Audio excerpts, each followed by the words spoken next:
திமுக ஆட்சியில் நெசவாளர்கள் விவசாயிகள் துன்பத்துடன் இருப்பதோடு அரிசி பருப்பு என அத்தியாவசிய பொருட்களின் விலையும் உயர்ந்துவிட்டதாக முன்னாள் அமைச்சர் ராஜேந்திர பாலாஜி தெரிவித்தார். விருதுநகர் மாவட்டம் சிவகாசி வட்டத்துக்குட்பட்ட ஆலமரத்துப்பட்டி புதூரில் சிவகாசி பாக பொறுப்பாளர்கள் நியமனம் குறித்த ஆலோசனைக் கூட்டம் நடைபெற்றது. முன்னாள் அமைச்சரும் விருதுநகர் மேற்கு மாவட்ட கழக செயலாளருமான ராஜேந்திர பாலாஜி இதில் பங்கேற்று 13 பூத்களுக்கான பொறுப்பாளர்கள் நியமனம் குறித்து ஆலோசனை நடத்தி பொறுப்பாளர்களை நியமனம் செய்தார். அப்போது பேசிய அவர், திமுக ஆட்சியில் அரிசி பருப்பு உள்ளிட்ட அத்தியாவசிய பொருட்களின் விலை உயர்ந்துவிட்டதாக கூறினார். இதனை தடுக்க வேண்டும் என்றால் அதிமுக ஆட்சி அமைவது அவசியம் என்றும் முன்னாள் அமைச்சர் ராஜேந்திர பாலாஜி தெரிவித்தார்.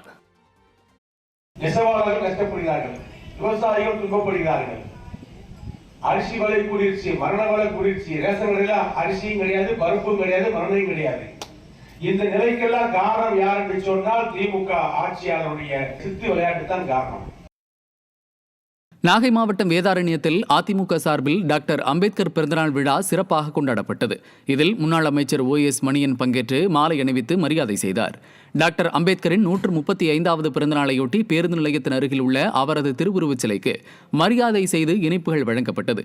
இந்நிகழ்வில் நகர கழக செயலாளர் நமச்சிவாயம், ஒன்றிய கழக செயலாளர்கள் கிரிதரன், சுப்பையன், முன்னாள் ஒன்றிய குழு தலைவர் கமலா அன்பழகன் உள்ளிட்ட நிர்வாகிகள் பலரும் பங்கேற்றனர்.